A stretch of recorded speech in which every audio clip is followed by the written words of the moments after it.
demande si ça prend un mal de dos pour aller voir un chiropraticien. Mais vous pouvez avoir des nerfs qui sont irrités le long de votre colonne vertébrale sans vous en rendre compte.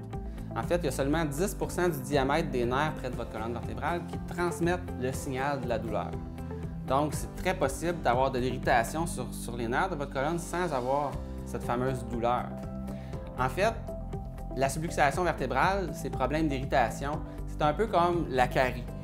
Ça arrive, cette douleur-là, de façon très tardive. Quand la douleur apparaît, on est déjà très avancé dans le problème. Donc, d'avoir de la douleur au niveau de la colonne vertébrale ou pas, c'est pas un bon indice de la santé de notre colonne vertébrale.